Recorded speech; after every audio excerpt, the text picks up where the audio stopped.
Hello everyone. Today we are starting with a new chapter and the name of the chapter is Capster and the Dialectic. It is chapter number 4 in your books. So let us start with the chapter, but before starting the chapter let me introduce the few important terms which are important for the chapter. The first is the conductor and insulator. As you know that conductors are the substances which allow electricity to flow through them, and the insulators are the material or the substances which do not allow electricity to flow through them. But now we are having the new definition for the conductor. We can say that conductor are those substances through which electric charge can flow. Only negative charge can flow or move through the surface volume of the conductor. Positive charge is immovable. So only the negative charge can move, means negative charge means the free electrons. And what is free electrons? Free electrons are the electrons which are present in the outermost orbit of the atom. So these electrons are responsible for the movement of charge, so they are the charge carrier. Actually, when these conductors or when these material are kept in the external electric field, in that case what happens, suppose let us see the condition before they are kept in the external electric field. Now suppose these are the free electrons. So these free electrons are the charge carrier. They can carry the charge from one place to another. So they are randomly moving inside the conductor before keeping them in the external electric field. When we kept them in the external electric field, then what happened? They start drifting or they start moving against the field. Suppose the external field we have given, then what happened? This is positive plate and this is the negative plate. So these electrons start moving toward the positive plate of the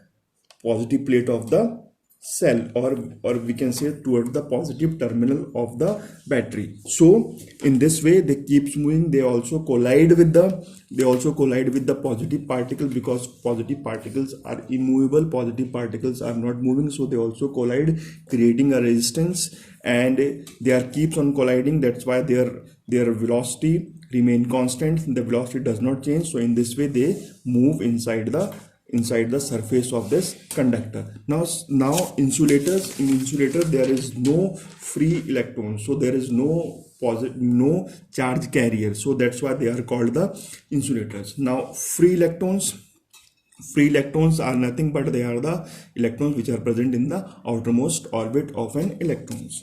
Now bond electrons are nothing but they are these are the positive charge particle, you can say, or the proton we can say, which are which do not move from one place to another. That's why they are called the bond charge. Now starting with the main topic, starting with the main heading of the chapter, that is the capacitance of the conductor. Now from here the important part of the chapter started. The capacitance of a conductor is the measure of ability to hold the charge.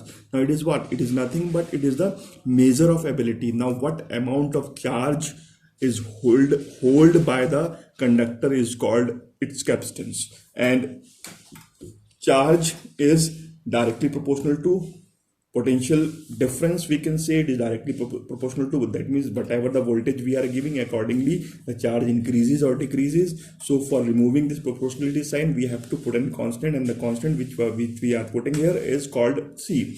So C is called the capacitance, and we can define capacitance as capacitance of a conductor is the ratio of the charge given rise in the potential of the conductor. Its unit is farad. So the unit of this capacitance is farad, and we can define that it is nothing but it is the ratio between charge and voltage. Its SI unit is farad. And we can define farad also. 1 farad is the capacitance of a conductor, is the capacitance of the conductor when 1 coulomb charge raises the potential of the conductor by 1 volt. It means when charge of 1 coulomb rises the potential by 1 volt, then it is called a 1 farad. Now we can find out the dimension. of a capacitance, and we know the unit the unit is farad. Farad means coulomb upon volt. The SI unit for the charge is coulomb, SI unit for potential difference is volt. So we have put it like this. So coulomb means charge, the charge can be Q equals to IT, so we have put it IT here. Volt means W upon Q, so it goes up, so it's become I square T square, and it's become F into D. That means work is equals to force into displacement. Now putting the dimension of these physical quantities, so the dimension of current is ampere, dimension of this T is time is T, and force is MLT minus 2. So we have put it the dimension, solving them out, so we are getting this. So this is the dimension of the capacitance. Now let us find out the capacitance of an isolated spherical conductor. Suppose this is the spherical conductor we are having, and what we are doing, we are finding the capacitance of this spherical conductor.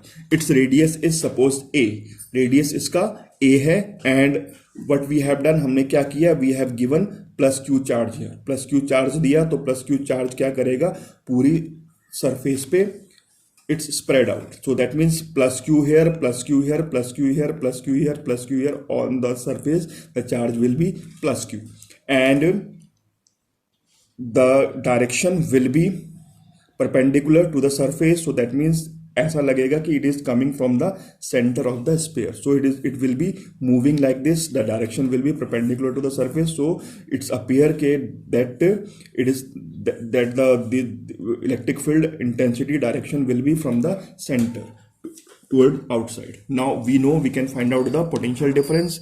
So potential difference we have already find it out. So potential difference will be, we know that V equals to 1 upon 4 pi epsilon 0 Q upon A. A is the radius, Q is the charge given to the spherical conductor. So we have find out कर दिया. तो C equals to कितना हो गया, Q upon V. So we put the value of this on solving out, we are getting this much farad. So this is the answer. Now tomorrow we are starting with the new topic, that is capacitor. Okay, today we have finished capacitance. Introduction part is given to you. So tomorrow we have to start with the capacitor. For today, only this much. Copy the notes. I will send you on the WhatsApp. Thank you very much.